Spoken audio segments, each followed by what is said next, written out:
Hey guys, the purpose of this video is to help podiatry students prepare for the residency interviews. One of the most common questions that might come up during the interviews is a venous stasis ulcer. Please do not watch this video and use it as a treatment algorithm. This is only meant to help students prepare for the interviews. Now when it comes to venous stasis ulcer, they're going to test you on a few things. Number one is a cause or pathophysiology. They're going to also test you on the management and the treatment. Also, a few questions that might come up is to differentiate CHF and liver cirrhosis as a cause of lower extremity edema. And they might also ask you to differentiate lymphedema from venous stasis. So let's get started. The first thing you need to know is a basic anatomy.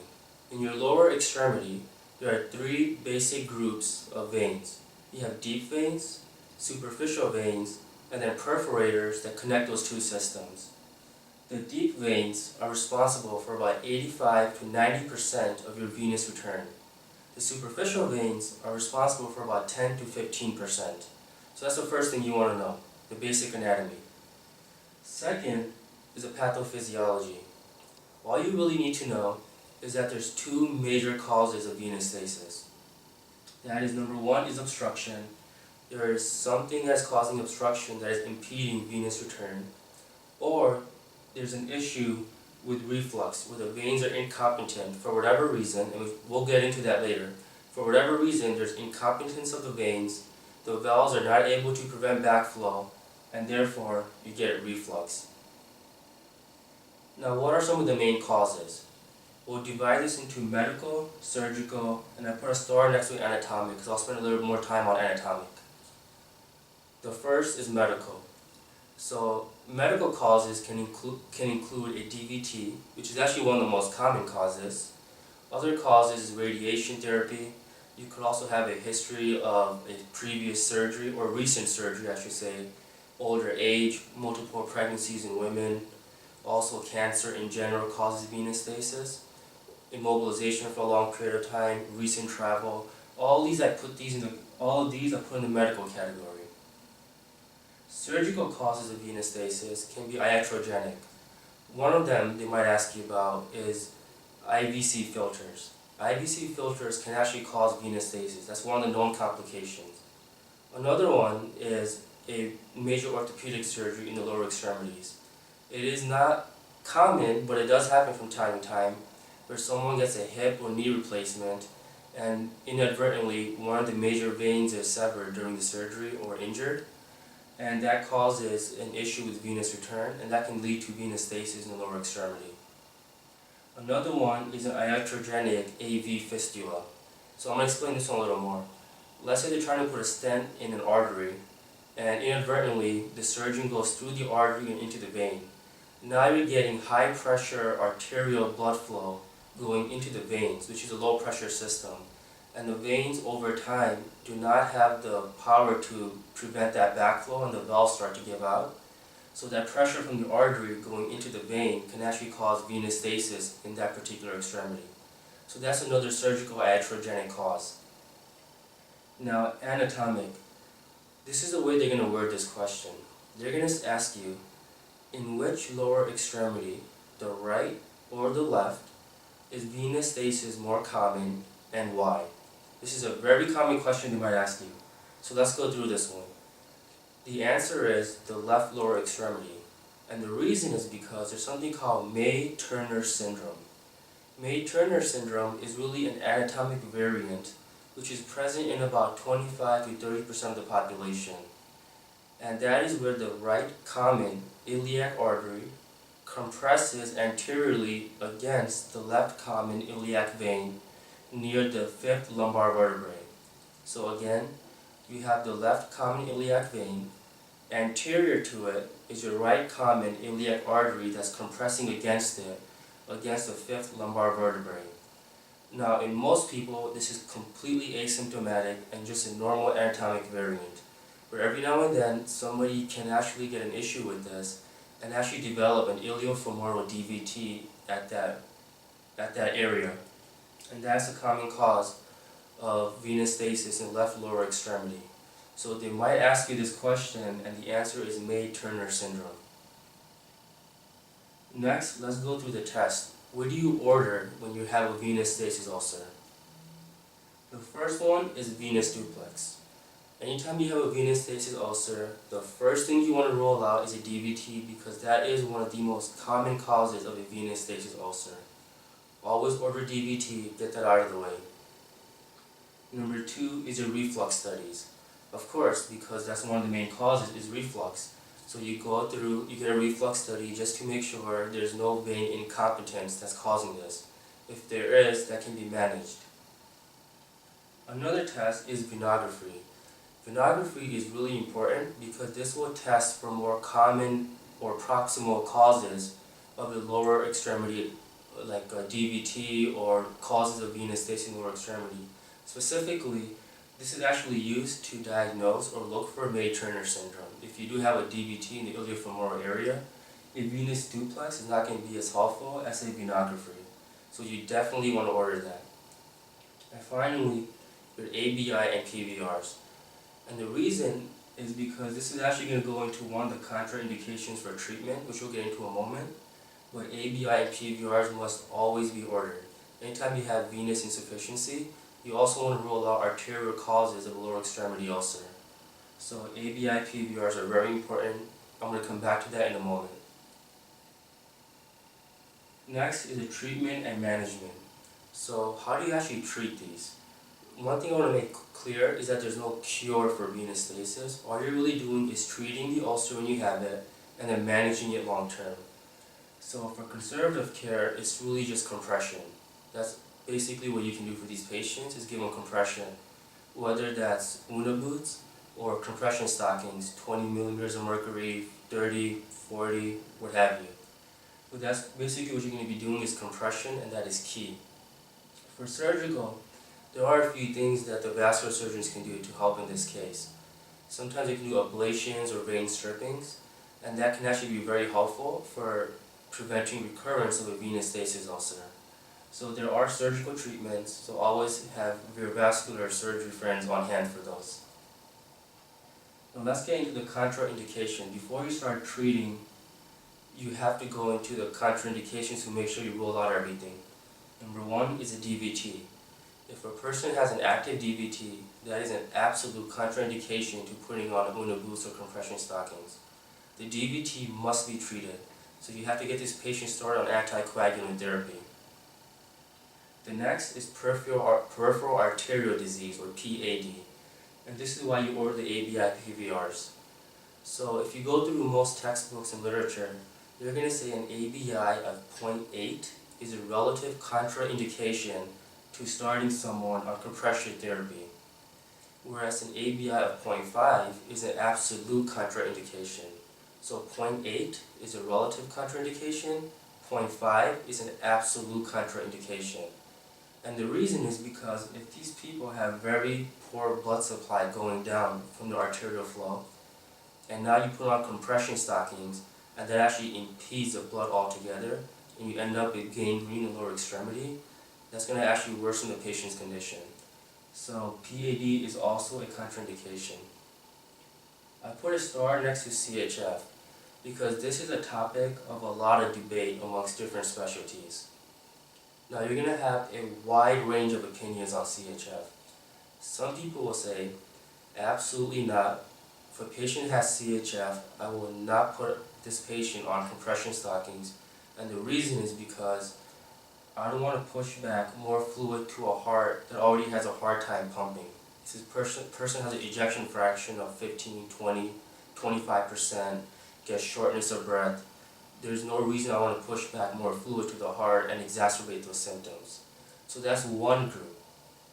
Another group will say, you know what, I'll do this cautiously. I'll send this patient to his or her cardiologist, get a cardiac clearance, and if the cardiologist says this patient's heart can handle it, then yes, it's okay, I'll give this person compression stockings. Another group will say, I'll start with low-grade compression. So this person has CHF, I'll start this patient on maybe 20 millimeters of mercury of compression stockings, and then monitor the patient. If this is helping the patient, I won't increase the millimeter or the pressure. And if the symptoms do not worsen, it's okay, I'll keep it at 20. Now, if this is not helping, but the symptoms are still okay, I'll increase it to 30 millimeters of mercury and then monitor the patient. So that's our third group of people. They'll start with a low-grade compression and work their way up. A fourth group, which is also many physicians in different specialties, including cardiology and vascular surgery, they're going to say CHF is not a contraindication at all. So you have one group that says absolutely not. Then you have another group that says, well, even if you put in 40 millimeters of mercury for a compression stocking, how much fluid are you really pushing back up to the heart to exacerbate symptoms? So you have a wide range of answers for CHF. So during your interview, if they ask you, your patient has CHF, you can really choose any of those four. Probably the safest answer is to say, I'll get a cardiac clearance. For the purposes of your interviews, that's probably the safest answer. I would proceed cautiously. Have this patient see his or her cardiologist. If the cardiologist says this person's heart can handle it, then yes, I will go forward with the compression stockings. That's probably going to be your safest answer for the interviews. But if the person on the other side says, why do you need cardiac clearance, what's the big issue? Then you can also say, you know what, you're right. You probably don't even need a cardiac clearance because some group will say there's no contraindication. No matter which of these four you choose, you have to be able to justify your position. And that's really what they're looking for. Next, one of the most common questions that's going to come up is, can you differentiate CHF versus liver cirrhosis as a cause of lower extremity edema? And this is a really good question because it really tackles physiology. CHF causes an increase in hydrostatic pressure, and that causes fluid leakage into the lower extremity. So in CHF, you get an increase in hydrostatic pressure, and that's what causes your venous stasis and your edema. In liver cirrhosis, so let's talk about the liver for a moment.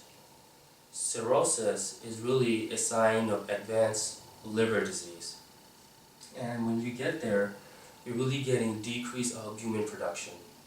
And when you get decreased albumin, you get a decrease in your oncotic pressure, and therefore water will leak out of the vessels.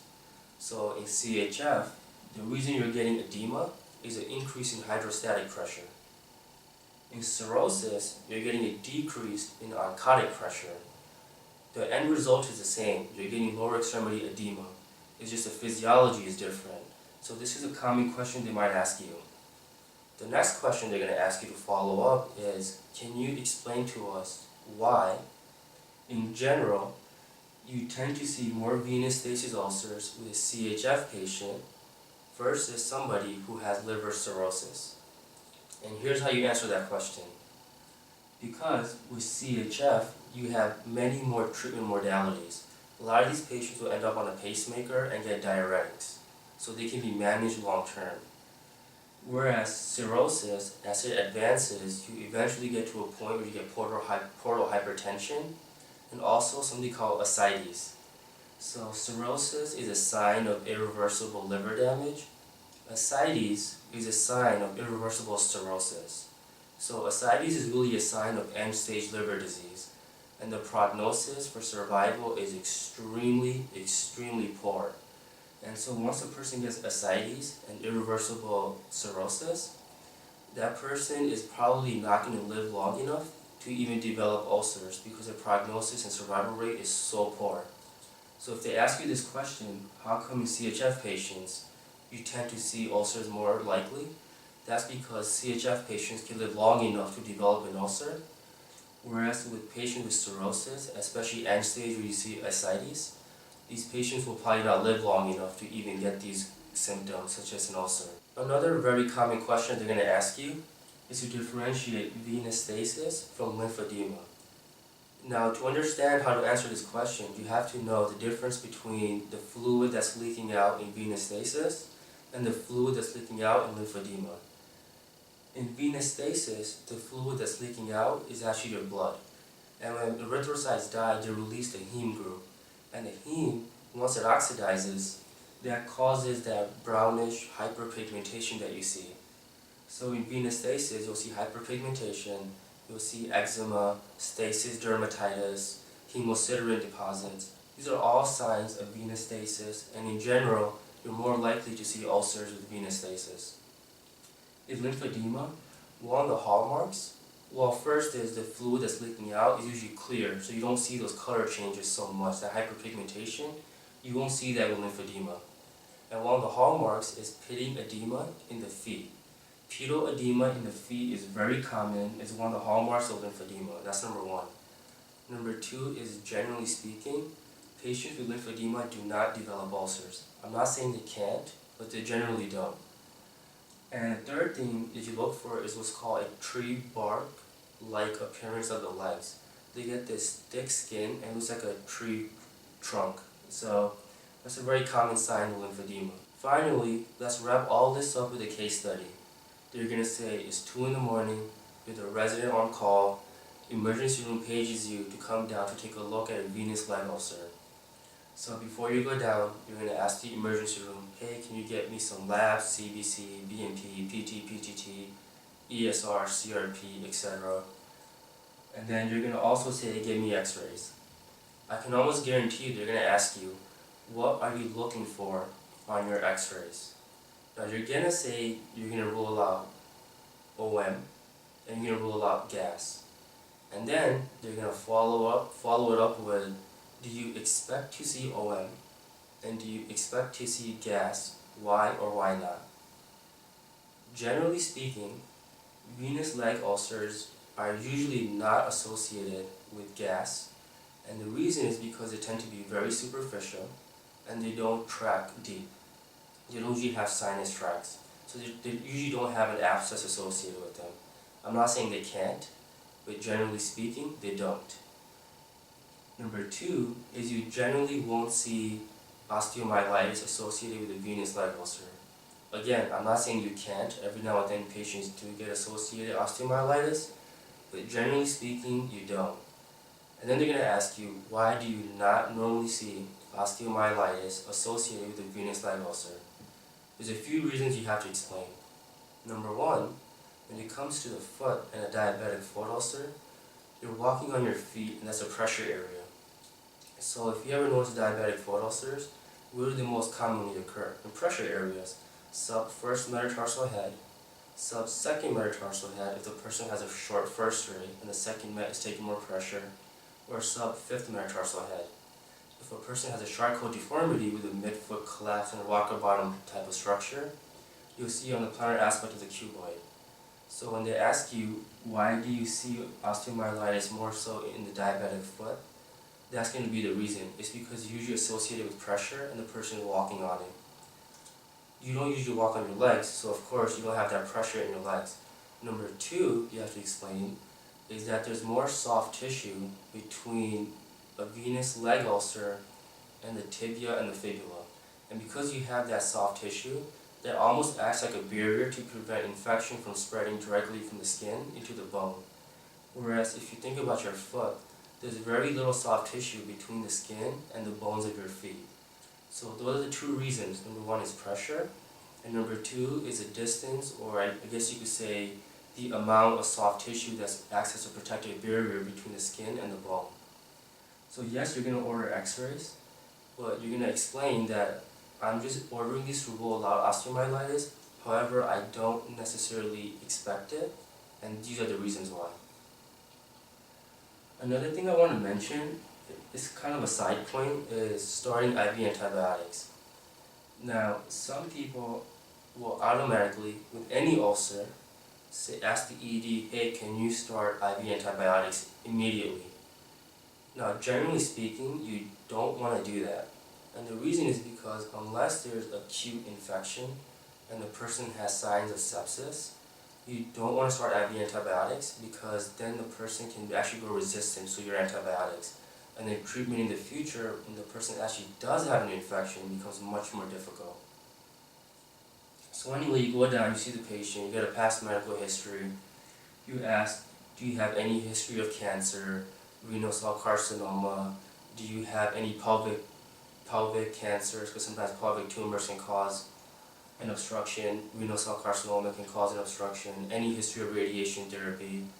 You can ask for a surgical history. Have you had a surgery recently? Have you traveled? Have you gone out of the country? Have you been immobilized for a long period of time? Have you had a knee or hip replacement or any major orthopedic surgery in the lower extremity? So let's just say the person doesn't have any of these. And then the person gets admitted, you get your venous duplex, rule out DVT, you get your reflux studies, venography, ABI, PVRs. You start this person, put them on some type of compression therapy, Una boot, whatever. And then at the end, they're going to actually try to trick you. And here's how they're going to do it. They're going to say, you've been treating this patient for months. And usually they're going to say 6 months. That's going to be the number they're going to use. You've been treating this patient for 6 months. You've done everything. You've got a good medical history. You've ruled out every cause of a medical condition that could cause a venous stasis ulcer. You've ruled out every surgical cause of a venous stasis ulcer. You've gotten a venography, and there's no sign of a May-Turner syndrome. You've got your venous duplex, negative for DVT. You've gotten reflux studies. There's no issue with vein incompetence. You've gotten your ABI PVRs. They're within normal limits. You've done everything you could. You've got compression therapy. You've taken this patient to the OR, and you've done multiple debridements. You've put on biologic grafts. You've put on Una boots. You've had a vascular consult. You've done everything you possibly could. It's been 6 months, and this patient's ulcer is still not healing, and you ruled out every other cause. Then they're going to say, what do you want to do next? So far you've done everything right, and then they're going to say, what do you want to do next? The answer is, you want to biopsy it.